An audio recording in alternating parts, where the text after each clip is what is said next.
All right, welcome to TBCN Unplugged. I'm here with, I always want to just call you DT, but we got to give you a full name, full first and last name, right? All right, well, I'll share with you the one the government gave me. Yeah.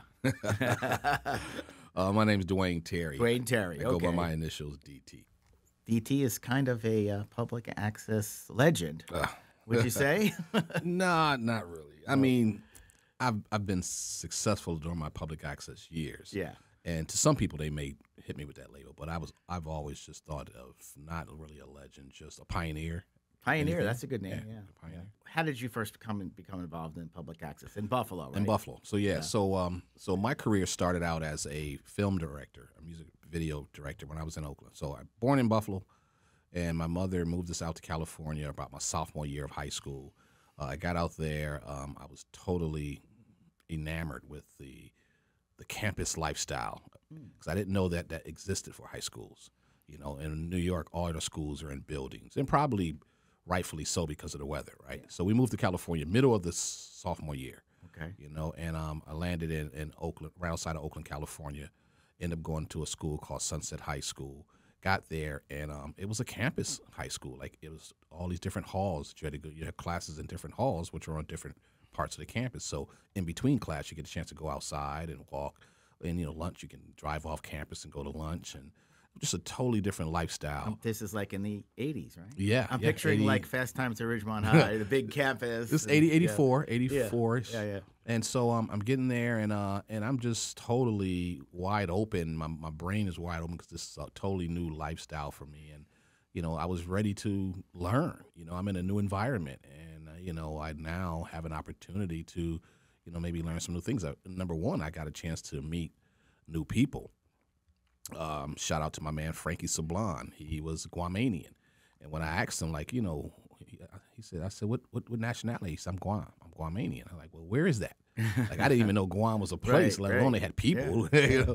And so me and Frankie be cool because it was during the breakdancing days, and Frankie was really good at breakdancing. I wasn't, but Frank was really into it because everybody heard I was from New York. You're from New York? You break? You break? Right. That was the number one question every day. You from New York? You break? Breakdancing, it just kind of exploded. Yeah.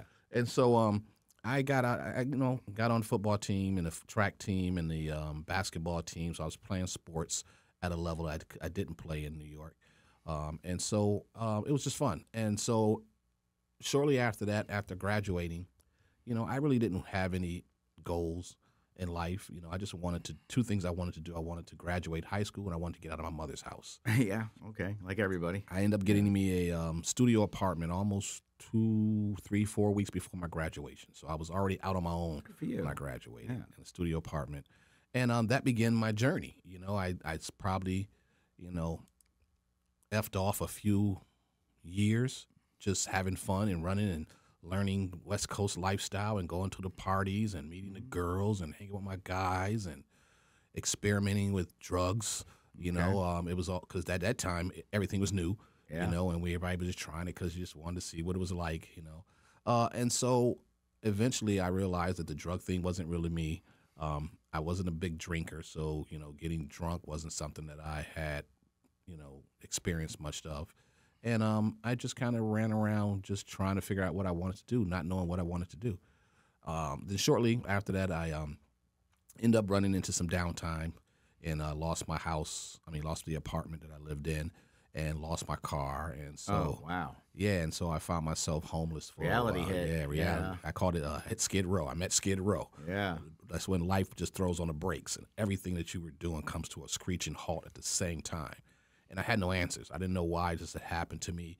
I wasn't really a bad person. I didn't do a bunch of bad things to people. So I started looking back at like, wow, and I'm contemplating like, how could this have been avoided? Right. As a matter of fact, I was so disillusional that I was literally thinking, like, well, what happens after this life? Yeah. Where do I go? I've kind of at that point I was saying to myself, yeah, I'm ready to go on to the next phase, right? And in my head at that time, I thought that, leaving this earth, I would transfer to another earth or another way. People have different beliefs. So on you what had they some believe. you had some deep. It was deep yeah, thoughts, and as I'm sitting there thinking like, okay, well, how do I do this? How do I exit and then enter to the next dimension?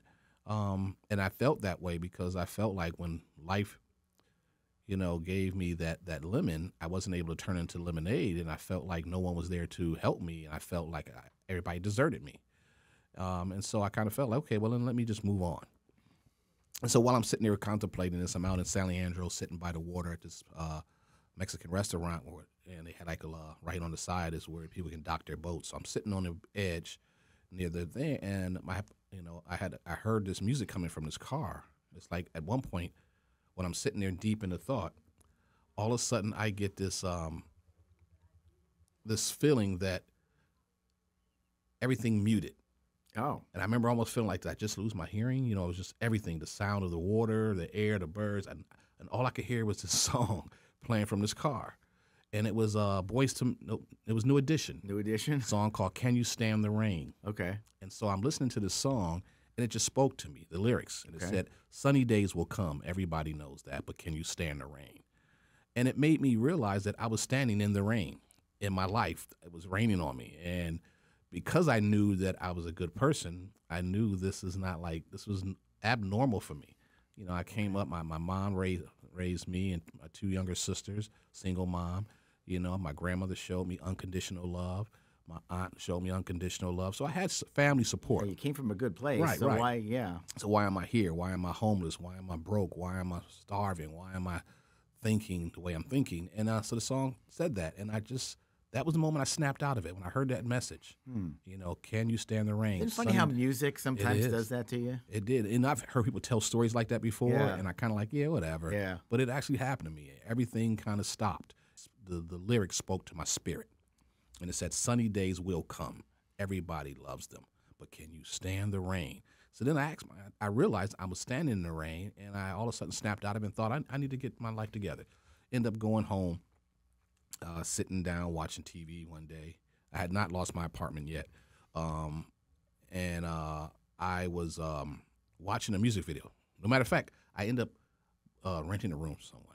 And I was watching a music video, and I said to myself, oh, I could do a better video than that. The video was just whack. It was one of those videos where they didn't spend any money on producing it. And I'm looking at it like, even I could do a better video than that. In the 80s, every artist had to have a music video, good or bad. They did not release an album without releasing a music video. Yeah. So I said to myself, well, I then wanted to find me a camera. I then all of a sudden had an interest into figuring out how can I shoot my own video. So I looked in the back of a classified ad in one of these little small paper newspapers, and I seen, a camera for sale, pretty cheap. And so I went and purchased a camera. I-8? No, it was a VHS, but it was the one that you had. This is the 80s, right? Yeah, right. It was a VHS camera. The camera has a cord that connects to a VCR that straps around your shoulder, yep, right? I The remember two-piece, those, right? yep. So I went and got one of those. Shortly after that, I ended up I had a spider as a pet. And so I ended up going home and taking the spider out the cage, let him walk around the house, the kitchen, the bathroom, and I put the camera on the floor, get shots of the spider walking towards the camera or past, just experimenting, right? Yeah. So then I got all that footage, and I decided, okay, now what I do? Look back that magazine again, the little newspaper, I wish I remember the name of it, back to the classified ads, and there was an ad that said, turn your home movies into videos. Okay. And so it was a small post-production facility that was advertising, to rent out their editing suites and stuff. So I called a guy, and I go down there, and I say, hey, I'm here. I want to learn how to do editing. And he's like, Dana Levy went. God bless him, still alive, and I love him to death. Dana says, okay, well, have you ever done anything? I said, no, I just got this VHS tape, SVHS tape, and I got some stuff on. I'd like to learn how to cut it and make it a movie. I'm like, well, okay, well, you know what? I'm on my way out to lunch. If you come back in an hour, I can kind of show you what we do here and how we do it. All right, great. So he says, okay, cool. So then he says, if you want to hang out here, I'll just, I'm only going around the corner for lunch. I'll be back. All right, great. So he says, well, let me show you the equipment. So he walks over to this room, and he points out to me, it was two SVHS decks, Panasonic AG450, and the old jock shuttle. Yes, a jock shuttle now. Entry in, entry out, a pre-roll, edit, record, yeah. So I sat down. Sorry, youngins, you have no idea what we're talking about. So I sat there, and so he said he'll be back in an hour. You can play around with it. I'm like, all right, cool. So he left. So I'm sitting there just staring at the equipment, and I just took my tape out of my book bag and put it in the in the player side, and Oh, thank goodness. and he had a tape already, blank tape already sitting there, so I just put that in the record side. So I started just staring at the equipment. I just literally just stared and asked myself, what buttons make sense to me? You know, because everything kind of abbreviated, right? Yeah, yeah. So, okay, so FWW, that must be forward, and REV must be rewind, right? And so I'm just playing around with the knobs and the buttons, trying to see what makes sense. And I actually try to perform an edit, you know. And when I performed the edit and I went back to play it back, I seen that the footage from my player was now the footage on my record tape. Like, okay, I got this. So then I go back and I do another edit, and you know, the guy comes back about 2 hours later. And he walks in. He forgot I was there. So he took a longer lunch, and he came in. He said, "Oh, man, I'm so sorry. I forgot you were in here. I know I was supposed to come back. I forgot you were here." He says, "Okay, let's sit down. Let's see what we can do." I said, "Well, let me show you what I've done already." So I played the video, and he looked at it, and it had about maybe 12 to 13, maybe 15 edits, 15 clips that were put in order. Yeah. And so he said, "I thought you said you never did this before." I said, "Sir, I've never seen this equipment until you showed it to me today." And then he stared at me. And Like this. he says, "Come with me." So got up, walked across the hall. It was a lady named Carol Lee. She was she worked there too. But he said, "Hey, Carol, do you know Dwaine?" She said, "No, I don't know him." She said, "You didn't help him, you know, edit?" She says, "No, I didn't even know he was in the building, right?" And so then he looked at me again. He didn't believe me, right? So then he looked at me again, and his head went sideways, and he looked at me. He said, "Come here, follow me." We go into his office. He sit down at his desk, and he asks me a couple of questions, and then while he's doing that, he's fiddling with his keys off his belt. So he pulls his little wad of keys set on the table, and he pulled one key off, and he slides across the table and said, "This is the key to the front door here to the studio. You can come here anytime you want." Just like that, Just like that. He believed in me that, he said, anyone who could pick up that fast, he said, I teach classes on how to edit, and sometimes people don't get it at all. He said, "You've never done this before, and you've edited more than my students done." He said, "I want you to come here and develop that talent," you know. And so, that was the beginning of my whole life turning into a positive direction. So now I had not only had someone who believed in me, you know, I also had someone who was willing to invest in me, allow me to come in and play with their equipment and develop this talent. So I became an editor first, and I was editing corporate projects for them, little things that they had clients, and so I would do some little editing work for them. And then eventually I was like, you know, I want to edit some stuff that I love. I want to edit something with music. Right. So I then eventually took our camera out again and went and met some friends and asked them, can I do their demo video? And they're like, well, what's a demo video? So this is the video you're going to use to shop around. When you send your cassette out to labels, you know, you can send a videotape too, this way they can see what you look like, and it'll help with marketing you. And they're like, huh? I'm like, yeah, just, you know, it's going to work. Right. So I did this video for this group called Divine Poets, and when I finished it and did all the shooting, I went out, and long story short, I went out and found locations, found some cars, and came back and went out and shot the different angles with one camera. Producer. Yeah, right. So I'm just trying to figure out, okay, so every time, I told them, hey, you guys got to perform the song like 10 times. But each time you perform the song, I'm going to change my position with the camera and shoot from a different angle. Old film style. Right. I'm going to go back and edit this together. So we did that, finished it, showed the family of the artist, and somehow they showed somebody else. And that person was like, yo, I want one too. Can he do one for me? You know, so I did that second one. And then I did the third one and a fourth one. By the fifth one, somebody showed this lady, Madeline Vella, who was a producer for music videos in San Francisco. And she was like, hey, I want you to come join my team of directors.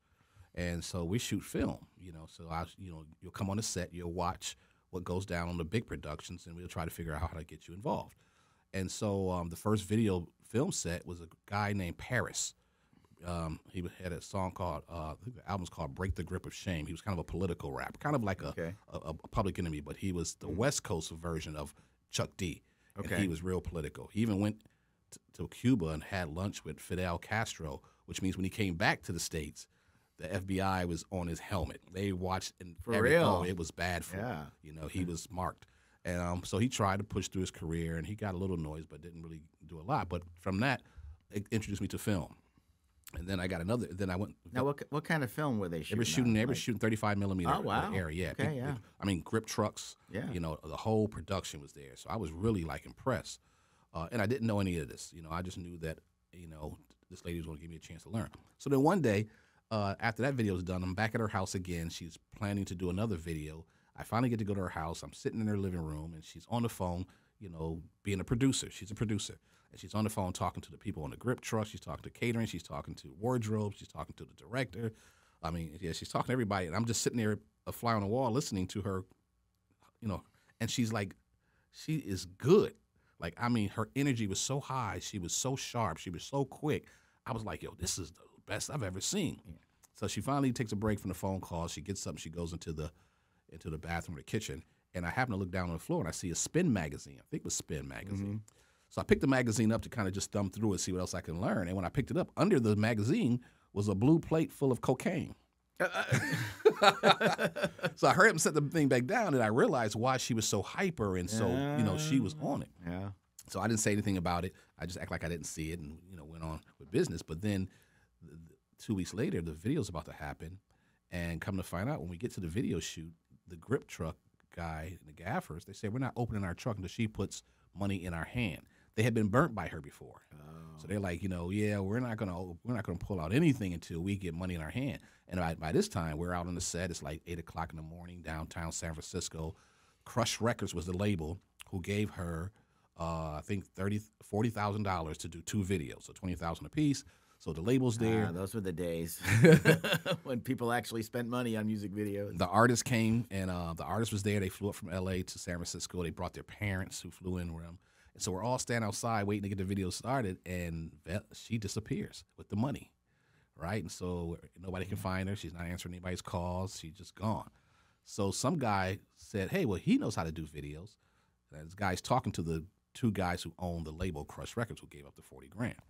So some guy said, yeah, this guy knows it. He's been working with her. He should know how to do videos. So they asked me, do you know how to do videos? I said, well, I've seen the storyboards. I understand what's going on. You know, I've done a couple of videos on the low end, but, you know, hey, listen, he said, I don't care about that. If I pay these guys, would you finish this video for us? I'm like, sure. You know, they got the whole team here. How does this thing work? Yeah. Right. So they did. So they cut a check, and we end up shooting the video for a young lady named Smooth out of L.A., and it was pretty successful. So that started things rolling. So after that, now every rap artist in Oakland wanted me to direct their music video, because what they understood is that I know the music, I know the lyrics. The white guys that were doing it had to kind of figure things out. Yeah. What do you think he means here?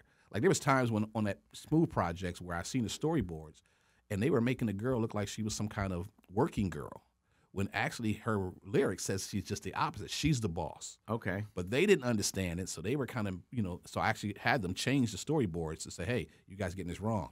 Y'all want her to climb in the window with her butt first? Like, I mean, I couldn't understand how crazy they got, but so we got all that changed, and it snowballed. So that video turned into another video, and after that, almost every video that I was producing and directing, you know, there was somebody on the set who was waiting their turn to do videos. And so I would direct these videos. A guy named Bill Nolan still out there. He was my DP, and Bill was trying to teach me as much as he can about the technical side. I learned real early to ask questions. Do not be afraid to ask questions. There is no such thing as a dumb question. And so I would ask people, like, what is that? What do you use it for? Especially because I had to pay them for it, right? Right. If you're pulling things off the truck and you're going to charge What do I need that for? Right. So, but what's that thing on the pole there? But the coolest thing is that every one of them was willing to teach me what I needed to know about that. And they were happy because they were getting paid at the end of the day anyways, but I did not run into anyone and be like, you need to, you know, go back to school or something. Everybody was kind of open to it. So that snowballed into a thing. And every next video, the budget got bigger and bigger and bigger, to the point where I got an actual agent. This guy named John Randolph. He was the guy who represent directors. So John became my video rep, and he got me some projects. And then right after that, I got a call from my aunt, who says, hey, your grandmother's going under the knife. We don't know how this is going to work out. You know, I just want you to know. So for me, that's all I had to hear. And I'm like, I'm coming home. So I called the agent. I'm saying, hey, John, listen, I'm moving back to Buffalo, New York. He's like, Buffalo? Why would you do that? He said, man, you're on a rocket ship on your way to becoming a movie director. You're going to be the next Spike Lee. And I hated that. And I hated being compared to Spike Lee, because there was nothing that me and Spike Lee had in common other than our skin color. Yeah. You know, If they would have said like John Singleton or somebody, I'd have been like, all right. All right. But everybody just went to Spike Lee, and I just didn't like that. So he says, well, listen, before you make a move, let me make some calls. So John calls over to the East Coast, and he talks to Laura Schwartz, I think her name was. She was a big producer on the East Coast, did a lot of Wu-Tang stuff, somebody big. And so he talked to her, and then he came back. He said, hey, listen, I called, I looked at where you live in Buffalo. He says, there's nothing in Buffalo that will allow you. Yeah. He says, anything that you do in film, you're going to have to get the equipment to drive from New York City or Toronto. That's the only place you're going to find the equipment that you're used to using to shoot videos. I'm like, yeah, whatever, I'm going. My grandmother, he didn't understand that my grandmother meant more to me than anything on the planet. So I just packed up and left, went back to Buffalo, got there and decided I'm going to change gears. I don't want to direct music videos. I want to start a music video show. You know, so I called everybody at the labels that I was dealing with, and hey, you know, Jive Records and Crush Records and all the different record labels, and I was like, Capitol Records. I said, hey, I'm no longer a video director. Just send me your finished versions of your videos. Okay. I'm going to do a video show. And so I went to public access. And now how did you know about public access? Great question. How did I know about public access? I think I knew. Oh, I skipped a whole lot. So in California, when I was doing music videos, at that point I was trying to get into television. Yeah. And I knew they had a public access facility, Hayward. It was Hayward's public access, Hayward City. So I went there and produced a TV show called Hip Hop Slam. Oh, so you started in public access? Started in public access, yes. Yeah. But I only did like maybe about 10 shows before the music video stuff just took off. So I knew about it then. So when I get back to Buffalo, I'm like, okay, where's public access? That's some place that I can kind of walk into the door and learn. But my plan was, all I wanted to do was go. I found out where it was. I went and did a tour. In my mind, I was like, I just need a place to edit the videos that I got. Right. You knew how to do that. I knew how to do the stuff. Yeah. It just so happens that public access facility was so far behind in times, you know, the majority of the stuff they played on the air was all church videos. You know, because churches, they were rebroadcasting these church services. So when I finally started my show, people was like, oh, I didn't even know you can do that on that channel. I thought that was the church channel, right? Because the majority of the program was coming from churches. Yeah. And so I come in and I said, hey, you know, I want to volunteer, you know, my time here. I got, you know, I've learned to do some things, you know, all I ask in return is when you're not using me, can I sit in your edit suites and edit some of my videos? They're like, oh, yeah, great. So I also worked for BET before that. I did some freelancing for the guy who was the main cameraman for BET. When you were in California. When I was in California. Yeah. And so through working with him, you know, I learned how to do interviews, how to go in and set up a room for an interview, set up a camera and tripods and lights and mics. Okay. But I also learned how to put this space back the way we found it. And so when I'm working with this guy in Buffalo, I didn't even tell him I had this kind of experience. I just went out with him because he had a gig, and all right, I'll go with you. And so when we go in there, we go to do this interview, and we set the cameras up, set the lights up. We interview the guy. We shoot some B-roll. We go back to break our equipment down, put it back in the bags. I go even to put the garbage can back where I found it. You know, I had to move a garbage can with a trash can. So I guess he's seen that, and he in his mind he's like, yo, this kid is thorough. So we get in the car, and he just takes this deep breath. He said, man, if I had 3 more people like you, I'd be a professional by now. Right? He said, man, you are. He said, and then he started telling me that he was just so happy to meet someone who knew what he was doing, and he didn't have to give me directions every step of the way. So then we go back to the public access facility, and now, you know, I'm somebody you're all talking about. Oh, this guy, this, that, and third. He's got skills. He's done this. He's done that. And so eventually I end up asking the director, can I do my own video show? She was like, sure. And when I first launched Late Night Noise, it was live. It was live. So, and, you know, the city had never seen anything like this. Or, for one, you got this young black kid with his own video show playing first grade videos. The videos I was playing, I was getting straight from the label, so the quality was better than everything else on the station. Yeah, 3/4 inch tapes. Yeah, 3/4 inch tapes coming in, and when I played it, and people recognized, like, yo, why is your stuff look better than everything else on the channel, right? And I just smile like that. And so that time, the public access facility was next to the cable head end. And so usually that's how it was. Yeah. So, but the cable company did not like public access. They looked at public access as kind of a penalty. The deal in Buffalo, there are charters that in order for you to have the monopoly of business, you have to give back some stations to the Well, community. yeah, that's how. And they how call it that's PEG, the story, P-E-G, yeah. public Right, access, right. education access, and government access. So $1 of everybody who pays their cable bill goes to funding that source. And the company, whenever they try to raise their rate, the city council would televise the meeting where they come to the city to ask for rates, and then the guy, James Pitts, would then talk about what you haven't been doing based on the deal we made. And then that would make everybody vote not to let them raise rates. So the cable company didn't like public access, and because of that, they felt like they're being punished by public access. Yeah. So they didn't really want to do anything. They would put your tapes on air, and it would not adjust the tracking. So if your show's playing and there's all these running lines, they just let it go through the whole. It's always been that way all over. Yeah, it was. They couldn't make money on public access, so they try to spend as least amount of time to monitor it. So I asked the lady, I said, hey, well, why don't you just run your own tapes? She's like, what do you mean? I said, well, all you got to do is run a cable through the wall from the head end, a BNC cable, connect to the output of your mixer, and you can kind of play, somebody here in the office can, I'll volunteer, we put the shows on ourselves. And so she like, really, how will we do that? So she goes downtown, they make an arrangement. The cable system was happy to give us the equipment and a cable through the wall that led to from our head end into directly to the head end, live. So we end up in this little closet where we had just 1, 2, maybe 3 quarter-inch tapes and a mixer and an Amiga computer for graphics, right? And and so we're in there playing our own shows, but at least we can now adjust the tracking so it didn't look so bad on the air. Yeah. But now I'm putting in my first run, tapes, and when I put videos on, it's extra clear. And some of these videos have not been shown on MTV or BET. Right. So kids are like, where did he get that video from?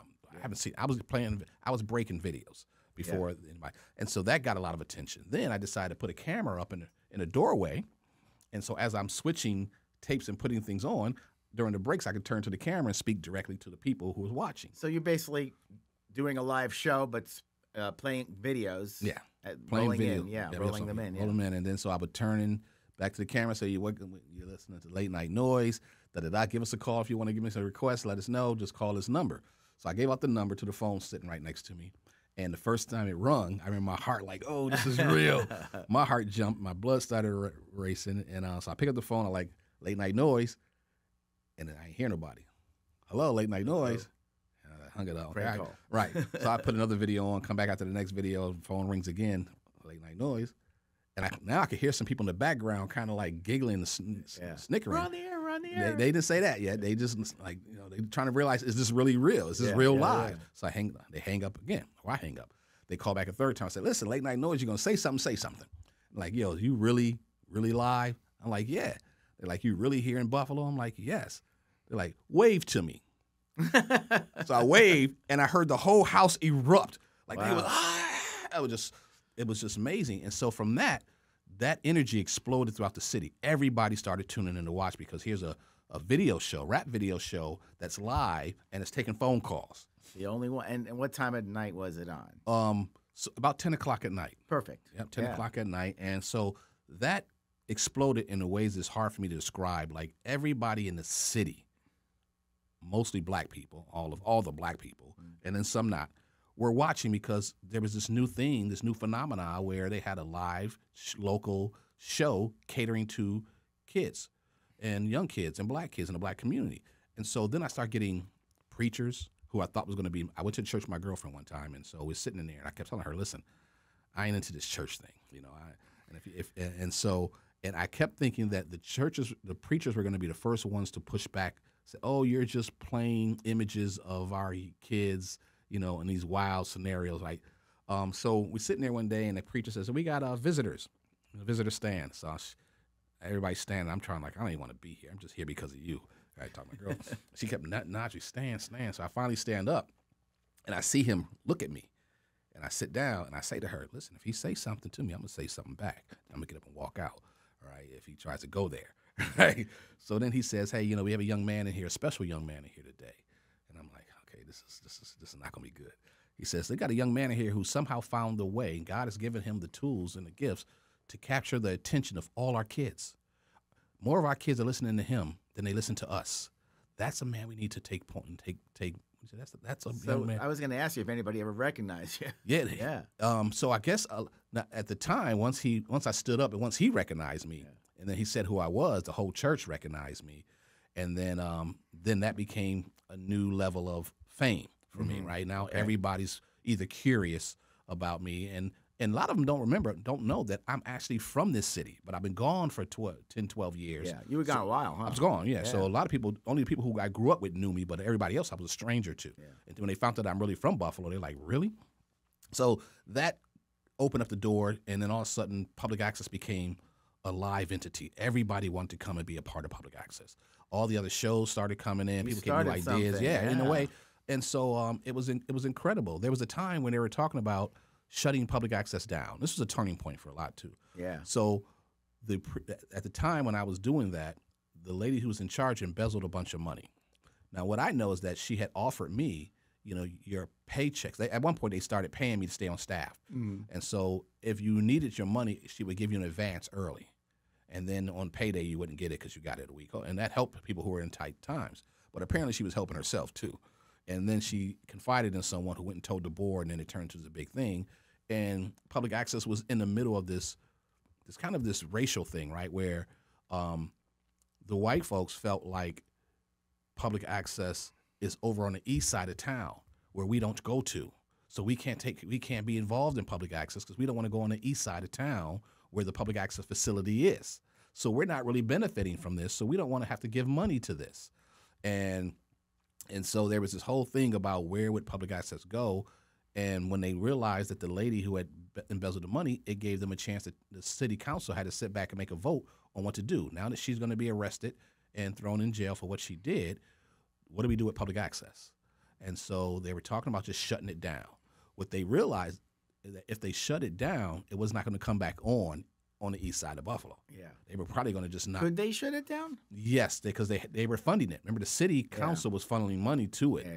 And so they could stop the funding of money, which they did do.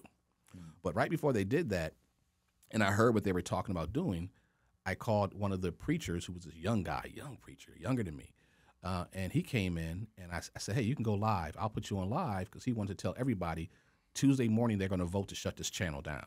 You all need to call your council members today, and da-da-da-da. So he goes on. I put him on live, his first time on live TV, and he spent the whole hour talking about how important it is to have public access.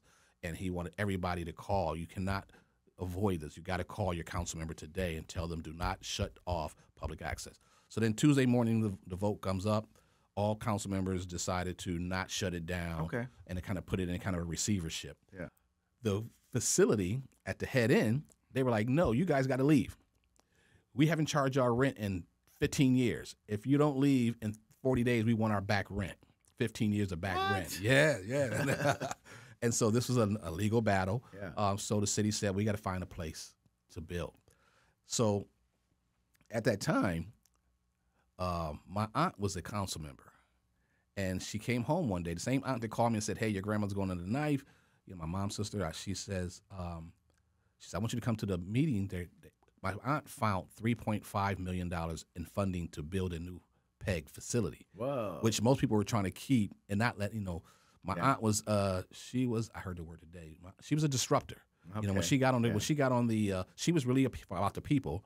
And so when she got on the council, she was still people's first, community first. She wasn't really doing all the backdoor deals. And so other politicians didn't really like her because she exposed them as, not being really for the people. She was. But she says, hey, I need you to come downtown. There's some plans to build a new facility, and none of the end users, the people who work the things, they're not showing up for any of the meetings. So I go down to City Hall with her, and so we're in this meeting with all these people who are with the constructions and the, all these guys in this room. And on the wall, they have 3 different blueprints of a facility they were thinking about building. Yeah. But they're like, the guy, James Pitt, says, we've been trying for years, for months to get these folks to come down here because we're going to build something and we don't know how it's being used. So how are we going to build something and we don't know how the end user is going to use it? And so my aunt looks at him and says, that's my nephew over there from California. He knows how to do studios. And so they all turn around and look at me, and I'm like, I do? Right? And so they says, that's the president says, is that true, son? I said, well, I worked in video production and I've done videos. I've never built a studio, but I've worked in studios. He says, so what do you think about our blueprints on the wall? I said, well, I see you got 3 different models here. I said, but if you really want this place to work, at its best, you need to have certain rooms and spaces near each other because they could be used in tandem, as opposed to having the edit system, a suite on one end and the studios on the other end. You can easily, put things closer so that you can possibly do things. You got 3 studios on 3 different places. You can put them and wire them so they all can be used in case you want to do something big and you want to use all 3 studios at the same time and go live. So I started just telling them what I think they could do. Yeah. The guy says, you're it. I'm like, what's it? You're it. You're gonna have to meet with all these guys once a month and help them make sure that what we're about to build is gonna be something that can be used. So I found myself as kind of a consultant, but they didn't pay me. But you're still not getting paid. Right. But every month I had to go down to the architect's office and sit with all the engineers, the HVAC people, the electric, the builders, the concrete, everybody, and they would ask me questions about what is this place supposed to do, and this is what we're planning. How would this work in your mind's eye? How would this work out to be good or bad for this project? And I'm just telling what I thought. So then the place got built, and I was the first one in the building. They took over an old movie theater, kind of tore it down and rebuilt the new public access that still stands there today.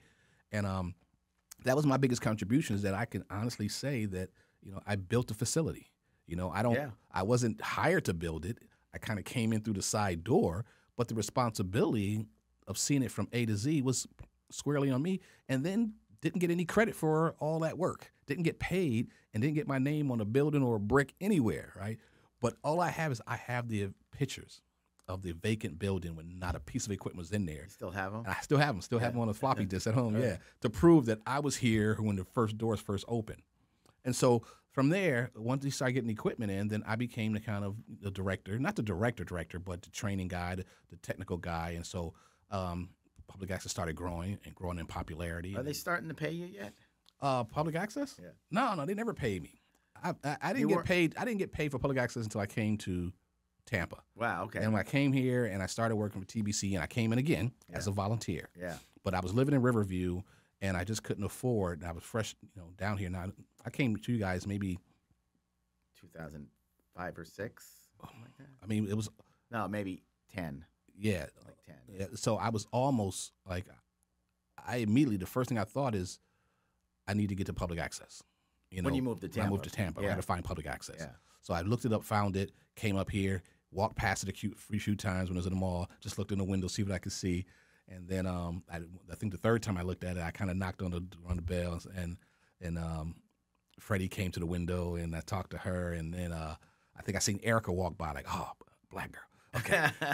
So, because I'm kind of like, is anybody here I'm going to be able to connect with? So I seen Erica walk by. I didn't know what she'd do, but I thought, okay, there's a black woman in there. So, this place could be a potential place I could volunteer. Yeah. So I ended up coming in there, and I was volunteering and meeting everybody. But again, that trip from Riverview up to Temple Terrace every day, twice a day, and not getting any money, I was losing out gas I was putting in my car. So I eventually said, hey, I can't do this anymore. I can't afford it. And I think it was either you, John, or Erica said you should talk to Louise. She sees some value in you, and you get along with everybody here. You'd be a great addition. So I went and told Louise, hey, I love doing this. I can't really, do this. She said, well, listen, her very words is, I probably can't pay you what you're worth, but I can get you something to hang around. And her something was cool enough to keep me going, you know. And then that's how I got involved in public access here in Tampa. And while I'm doing that, I'm also using that same business model where I'm volunteering first. When you're a volunteer, you kind of get your foot in the door. Then you can see the opportunities that lies behind the curtains once you're in the room. So I started volunteering because while I was in Buffalo doing my public access show, the big radio station there asked me, would I come do radio? So now when I'm in Buffalo, my public access show is not only on public access, it also got picked up by Channel 7. And they were in their WKBW Channel 7, which now allow people in Toronto to see my show. So my show is TV show. Wow. Yeah, my TV show is on public access. And I told them when they asked me to come to Channel 7, like, I'm not giving up my show. I'm doing it the way I do it. They're like, okay, great. So I'm on public access. I'm on Channel 7. And then the radio station calls. Hey, you ever think about doing radio? Like, no. You come on in. They realized I was getting a lot of popularity in the streets. Yeah. And so they were like, this would be a great guy to bring on the team. So they brought me on, taught me radio, and then I end up getting my own little radio show on the weekends. So now I got a TV show and a radio show on the weekends, on Friday nights, both.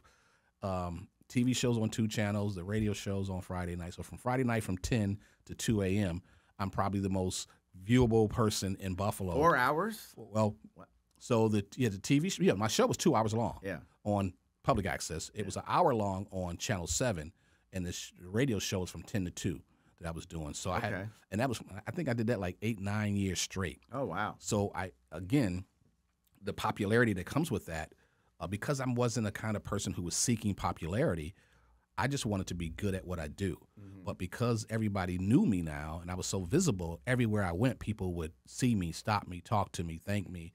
And it was kind of a gift and a curse.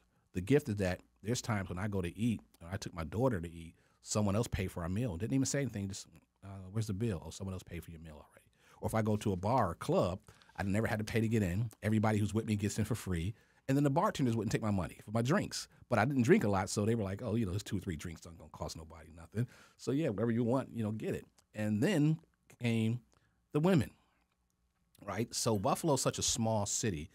It's in the state of New York, but the distance between Buffalo and New York City is a 7 hour, like 6, 7 hour drive. Hours, yeah. Right. So you didn't really see a lot of stars walking around Buffalo. Yeah. So what happens is they end up putting their people that they see on TV, your radio folks and your sports people and those are your local celebrities. Yeah. Because you'll see them. You were a local celebrity. I was a local celebrity. Did celebrity. You get a billboard?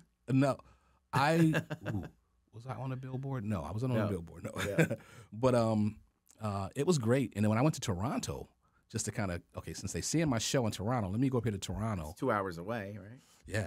But so I said on my show, hey, I want to find a Toronto representative, somebody who can be part of our show and give us an idea of what's going on in Toronto. Yeah. So people started sending emails and said, okay, we're going to come up there and meet all these folks. I get up there, and there was this line outside the building of people just to meet me. Really? And I could not believe it. And it felt weird because those folks were like, literally, there was a few guys who bent the knee to thank me for showing up, for being here. And one guy said, man, we've been praying for God for someone like you. So I asked my guy, what is this about? This is feeling really freaky. What is going on here? He says, well, in Canada, they don't have control of their airwaves. The government controls all of it. They don't have public access. They don't have public access. So anything that they see that's related to hip-hop is going to be what the government allows. And he said, but they said when they watch my show, they can tell that not only am I in charge in the creative force, they're like, yo, you're the real deal. I wasn't trying to be professional. I wasn't trying to be polished on TV. I was just being me. Just doing what I do, knowing that I was not trained in any of this. So I'm just going to, do the best I can, be respectful, and try to be sharp when I ask people questions. But I was letting anybody who wanted to be a part of it with me. And so that popularity, and then I started getting invited back up to Toronto, and I love Toronto. Toronto's cool. Oh, it's so cool. Mm-hmm. So then it gets to a point, John, where it became too much for me. People knew where I lived, so I come home and there's CDs and packages at my door. One of the coolest things is that the fire department, when it comes back from a fire, they had to stop at this light right in front of my house, and they would hit their horn and scream out, late night noise. So the fire department was watching me regularly. Like, hey, we're recording over here. And the police department, the fire department, the politicians, the preachers, all the kids. I had one young kid came up and said, yo, DT, my mom said, you're going to be our next stepdad. I'm like, what's your mom look like? And I had this one lady tell me, I'll never forget, she says, young man, I want to thank you. I says, for what? She said, I want to thank you for bringing my kids in the house at 10 o'clock. I said, how do I do that? She says, they will not miss an episode of your show. I said, before you had your show on there, I wouldn't know where my kids at 10 o'clock at night. I have to come outside and start yelling their names to find out if they're even close enough. I said, but my kids run in the house. Another story, the guy, Gelsey, he's a preacher. But he also had a clothing store. And he used to tell me, somehow I found my way over there to buy some stuff, and Gelsey made a deal. He said, hey, well, you come in here and you pick what you want, 3 outfits, and whatever one you wear on TV you can have and bring another 2 back. And so I did that, a few times. So this is the time where Fat Joe had a clothing line, Wu-Tang had a clothing line. Everybody had these little leather jacket clothing lines, and so Echo and all these little small startups from hip-hop had clothing lines. He was carrying all this stuff. So I would go in there on a Wednesday, Thursday, look around. They would go and take me to the back, open up the boxes of the stuff that just came in, that ain't even hanging up yet. Mm-hmm. let me pick what I wanted. I go home with 3 outfits, figure out which one I'm going to wear. My girlfriend kept saying at the time, you know, you got to stop wearing all black. All you do is wear all black. Got to get more color. Got to get more color. So I started trying to do this color thing, which got a very positive response. When I wore brighter colors, there were more responses about what I was wearing. People asked you where you got them from, you know. So one day I go back to the store, and the guy says, hey, I don't know if you know what happens. He says, you do your show on Friday night. He said, on Saturday, kids come in here and they argue over what you had on last night, and then they buy it. They, oh no, it was green. No, he had on yellow. No, he said he says me and my bosses couldn't believe what we were hearing. He said they come in here looking for whatever you had on, and they would buy it. And I was like, wow. And now Mr. Gelsey is a preacher who don't really like rap, but you're supporting a rap show. Yeah. You know, of course for business reasons, but for that, me and him had a connection that I think he probably changed his mind on rap because he paid a little bit more attention to it now because of the personal connection. So there was little things like that happened throughout it that made me feel like, you know, this is a blessing. You know, God has been good. I've come home to where I was born, and I've been a positive impact on people around me. My family was uber proud of me. My nephews and nieces were looking at me. There were people who saying to my nephew, I wish your uncle was my uncle. I'd be on TV too. Because my nephew wasn't really interested in it. Yeah. But they're like, yo, if that was my uncle, man, I'd be doing everything he's doing. Like it was fun. And then I said, you know, I felt uncomfortable with being a guy that everybody's always looking and watching. I would go eat, and I could just look around the room and see people kind of staring at me from a distance. I didn't roll with a crew of people, so I didn't know if that stare was friend or foe. Yeah. Right? Because, you know, jealousy exists. True. And when you're in a small bowl like that, I'm the big fish in a small bowl, just a matter of time before somebody's sitting there thinking, man, why he get all the attention? Why he doing it? Yeah. And they want to try to hate. So I said to myself, I need to get to a bigger market, a better market. And I wanted to be around more people than just black people.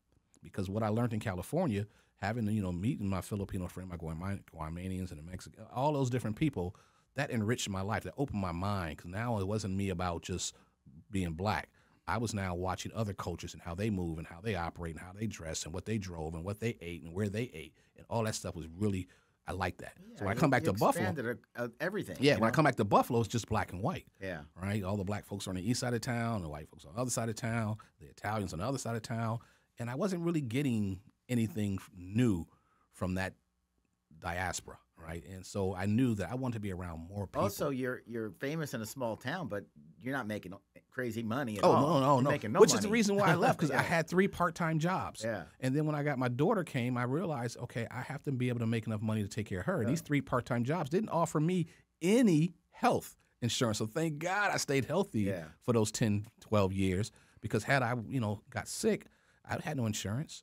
You know, so I had a part-time job at the public access was paying me part-time, the radio was paying me part-time, and then I was working for a community center part-time. So 3 part-time jobs that probably didn't even add up to $30,000 a year. Yeah. Right. And so luckily, my grandmother had left me the house, you know, and some property, so I had that as a cushion for a while. And so I was just surviving, but I knew I needed to get somewhere that I could make enough money to take care of my daughter.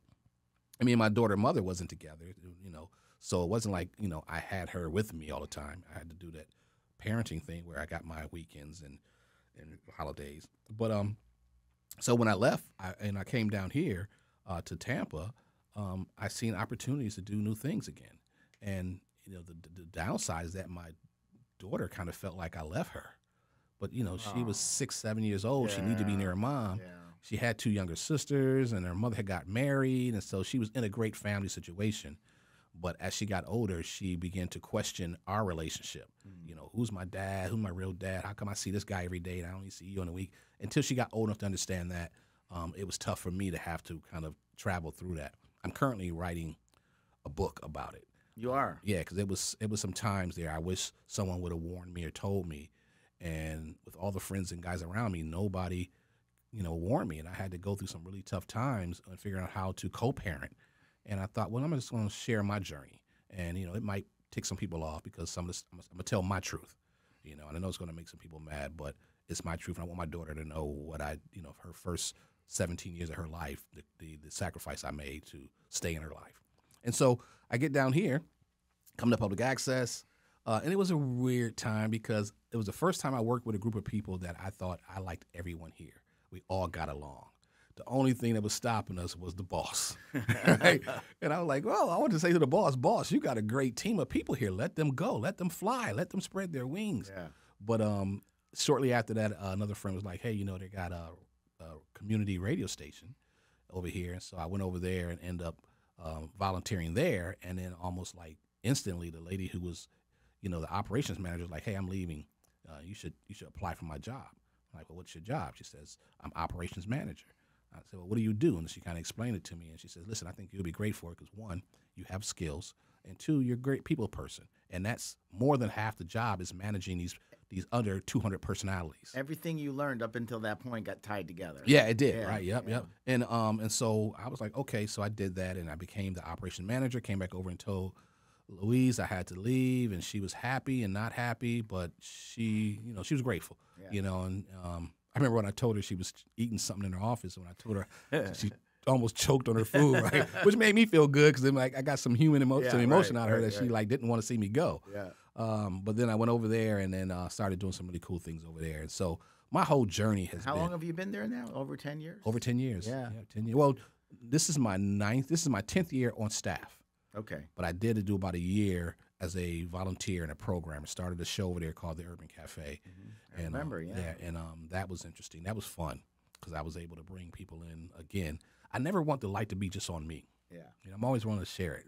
Do you miss the producing music videos? Do you miss being? No, it's funny you say that. Not at all. When I was done, I was done. Yeah, I had even some of the closest people ask me, "Yo, D, I know your body of work. You work at E42 Short, Tony, all the big names. Yeah. Would you do my video?" I'm like, nah, I'm not into that. I literally never did it. You never did another? Never did another music video after I left California, and never wanted to. And even people close to me, asked me to, and I'm like, no, I don't have the love for that anymore, And Interesting. And I've never been a person who chases money per se. Like I'm not going to do something for money if I don't feel like it's something I really want to do. And that's a sacrifice because sometimes you pass up opportunities, but I'm happier. I did one project for money for a $500 payday. It's supposed to be a really simple music video that should take like just a weekend to do. It took us 6 months to finish. It never turns out that Everything that can go wrong went wrong. I lost some good friends behind that project, all for that little $500 payday, a cheap video. That makes you want to not go back. That made me say, I then realized all money's not good money. Yeah. And sometimes you got to learn to say no in order to really prosper. Wow. And so it's been fun. It's been a journey. And I'm not done. I still haven't made my mark on Tampa the way I want to. I see Tampa is wide open. Wide open, John. What do you want to do? A TV show. A TV show where I have a one or two crew members. We go out and we go to all 4 or 5 counties, and we highlight the people in those counties who are doing great things. And then we come back and we kind of tie it all together. It's a beautiful place. I want to incorporate drones. I want to incorporate the cameras. I want to have all the little tools that I've acquired over time. I want to tie them all together. And I know that if and when I do this, it's going to turn heads because I've been here 10 years and ain't nobody doing it. And it's so easy to do. But a lot of the gatekeepers aren't really trying to create local content on that level. It's like. Where would you want to air this? Would you? So I'm having to. YouTube? Would you do So YouTube? that's what I'm trying to. Yeah. This is the hardest part, right? Yeah. Because, I have to now retrain my brain to aim my dreams in the direction of YouTube as opposed to a TV station. Yeah. Right. With a TV station, you have a lot of things you could use. They have cameras and they have teleprompters and all that stuff. But if you want to reach people, YouTube is the ultimate reacher. Right. People in why limit yourself to the city when you can reach the world? So I just got to put together the team, and I got most of the equipments in place. But radio has held me hostage the last 10 years from really trying to do that. Because I'm so committed to the radio. It's a lot of work. It's a lot of work. So you're dedicated to your full-time job. Yes.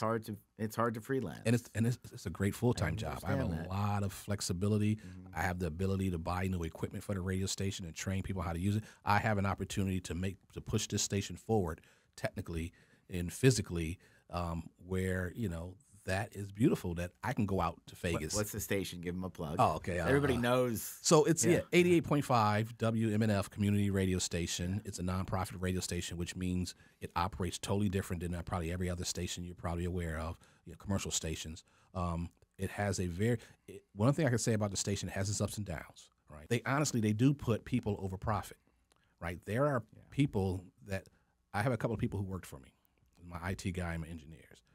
Both of them were poached by iHeart and one by Beasley, but I still stay close with them.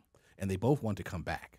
They were like, these guys gave us more money, gave us a gas card, and vehicles, but we're treated like a spoke in a wheel. You're just a number. Yeah. You know, where in community radio, they really care about who you are as a person. If you got a problem and your daughter's sick, you know, they don't expect you to come to work if your daughter's sick. Take care of your family first. Yeah. Just the opposite of the other stations. You know, yeah, your kids are good, but you got to get here because we need you. And I've seen that multiple times with 2 different engineers at 2 different radio stations, iHeart and Beasley, not shouting them out, not, you know, because I'm sure it's just a corporate world.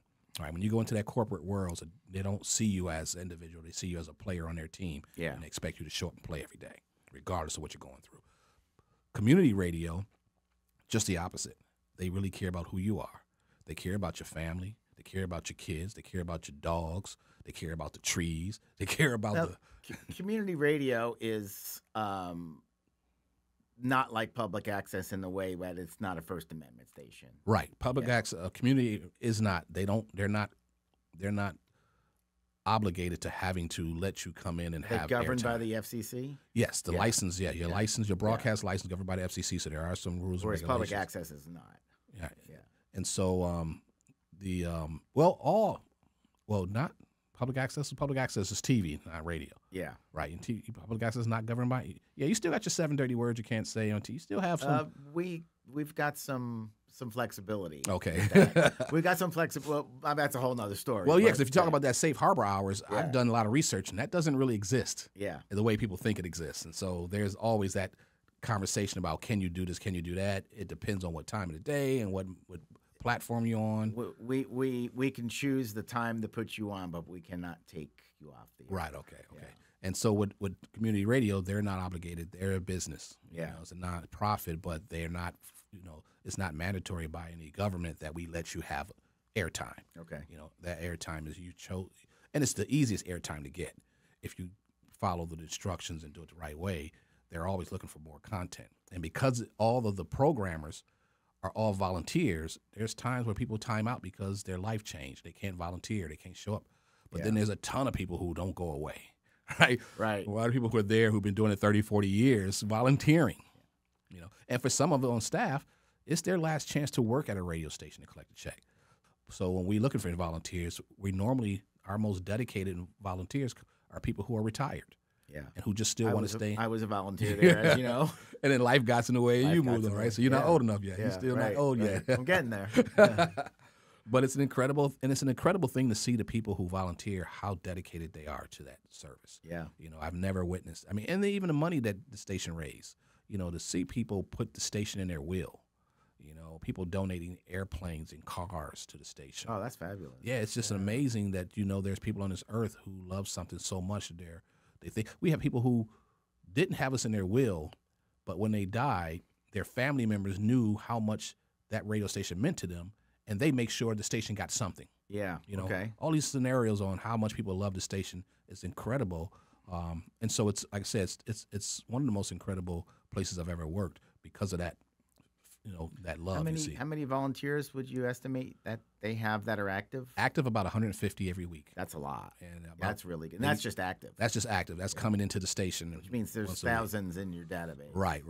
And so it's a very interesting place to work because most of those people are, you know, really friendly, open-hearted, you know, people who they love radio. Which is sad, but it's becoming a lost. And they love humans. And a lot of them love humans. Like the love there. I'm not going to say there's no racial tension there because there's that everywhere you go. But at least there's no blatant racial outrage. You know, everybody's there. White, black, green, blue, gay, straight, everybody's big there. melting pot. Yeah. You know, ask this of all my guests. What advice would you give to somebody either trying to get into radio or, which is very hard to get into these days, or somebody that's looking to get into video production? What advice would you give? The only advice I can give is the one that's been most successful for me. Volunteer. Yeah. Understand that in order to get in the door, you know, you can send a resume, you can apply for a job, but, you know, if you volunteer and people are willing to let you come in, then once you're in and you're building relationships, and then you also see the opportunities that might exist. You'll know who's about to leave a position before they leave. Then you may be able to. You'll know what you do, what you want to do, what you don't want to do. Well, thanks for being our guest. All right. Thank you, John. Right. Appreciate it. This is TBCN Unplugged. My name is John. We were here with Dwaine Terry, a.k.a. DT. Yeah. Thanks for joining us.